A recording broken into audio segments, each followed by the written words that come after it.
ng DOJ ng Quezon City upang sumuporta at manindigan kasama ni Ma'am Franz. Ngayon po ay unang araw at unang preliminary investigation sa kasong isinampa ni Teacher Franz laban kay dating Pangulong Rodrigo Duterte. At upang simulan ang ating programa ng pagsuporta, kasama natin ang tagapangulo ng ACT-NCR Union, si Teacher Ruby. We stand! We stand! We stand with Teacher Franz! We stand! We stand! We stand with Teacher Franz! Isa pong mapagpalayang hapon sa ating lahat. Nandito po kami, mga guro, mga kawani, mga organisasyon ng iba't ibang sektor na tumitindig kasama ng kinatawan ng ACT Teachers Party List na si Congresswoman Franz Castro. Katulad din po namin, si Teacher Franz ay guro. Si Teacher Franz ay tumindig para sa mga guro, kawani at mamamayan. Naninindigan po kami na nandirito na mga guro, kawani at mamamayan na ang atake kay Teacher Franz ay atake rin sa mamamayan.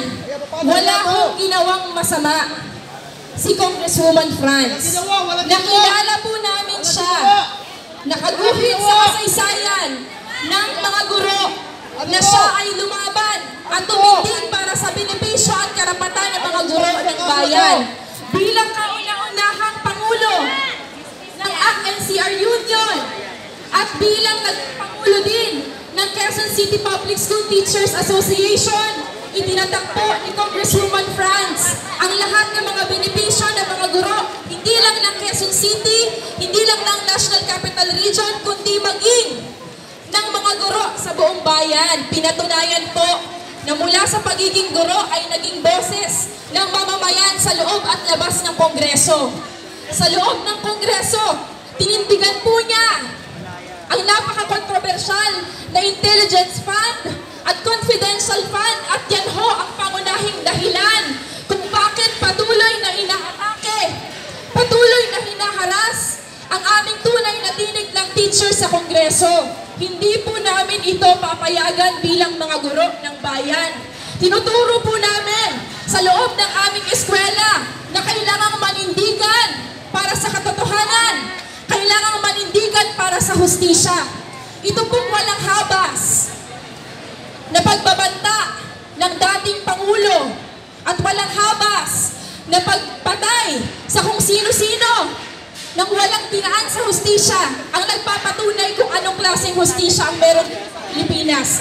At nangangailangan na itulak ang investigasyon ng ICC dito sa dating Pangulo na ito. Ito pong mga guro ng bayan, kasama ng mamamayan, ay naninindigan dahil naniniwala po kami na ang laban ni Kong Franz ay laban hindi lang ng guro at kawani, kundi guro, kundi mga mamamayan. Tama po ba? We stand! We stand! We stand with Teacher Franz! We stand! We stand! We stand with Teacher Franz! Maraming pong salamat. Ang guro ng bayan! Ngayon ay lumalaban! Ngayon ay lumalaban! Ang guro ng bayan! Maraming salamat, Teacher Rubes, sa napakatagal na panahon na pagiging guro ni Ma'am Franz. Napakalinaw sa amin kung bakit siya dapat suportahan. At isa nga sa mga organisasyong pinakamatagal niyang pinagsilbihan ay ang Quezon City Public School Teachers Association, kung saan dati siya naging presidente rin. At kasama natin ang kasalukuyang Quezon City Public School Teachers Association President, si Teacher Erlinda. We stand! We stand! We stand with Teacher Franz! We stand! We stand! We stand with Teacher Franz! Ang aming pong kasamahan na Congresswoman Franz Castro ay isang guro. Guro na may malasakit sa kabataan. Guro na may malasakit sa paaralan. Guro na may malasakit sa kapwa-guro. At guro na may malasakit sa bayan. Siya po ay nanungkulan sa loob ng 25 years sa Quirino High School. Isang magaling na guro. Tagapaghubog ng mga kabataan. Kung sa inyong kaalaman, siya po ay nananalo sa mga contest, sa mga patimpalak, lalo na sa asignaturang matematika. Regional, division, maging sa international contest, siya po ay namamayagpag. Bit-bit ang mga kabataan natin. Inilalaban sa ibang lugar. Siya rin po ay naging faculty club president ng kanilang eskwelahan. Maayos na muno sa loob ng ilang taon sa habang panahon na matagal na panahong inilaan niya bilang faculty club president. Isa pa dyan, hindi lang iisa, hindi lang dalawa, daang teachers ang kanyang pinamunuan hanggang sa kasalukuyan. Tanim-tanim nila ang baong iniwan sa kanila ni Kong Franz bago siya nagsilbi bilang maging tinig ng kaguruan.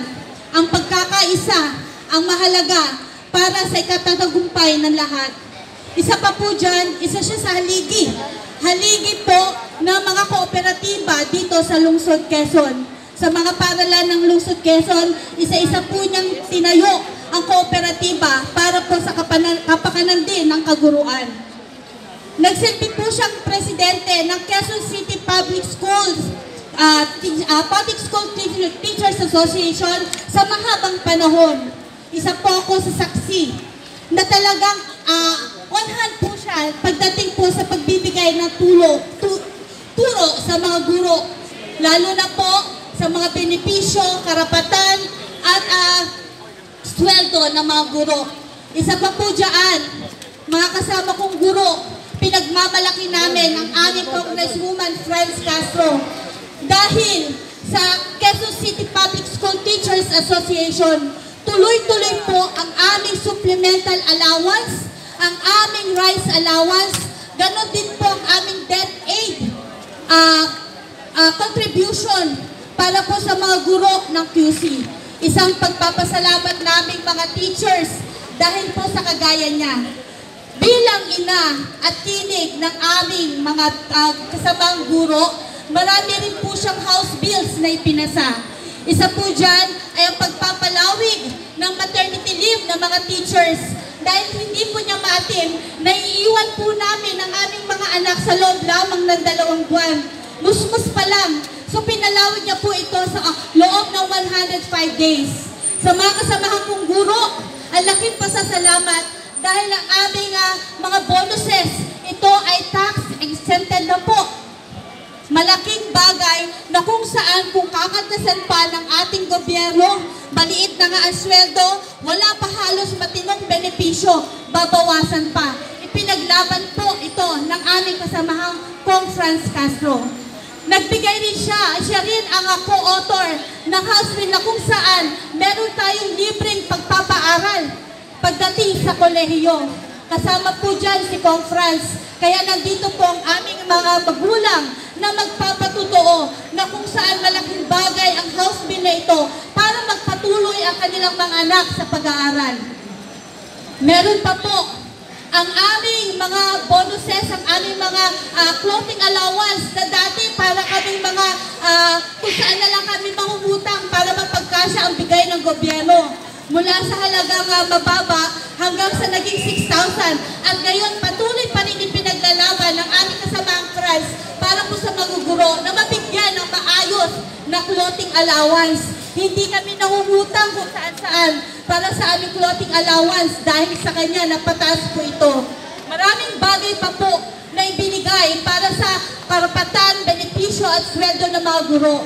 Kaya sabi nga namin, we stand with Teacher Franz. Maraming salamat po.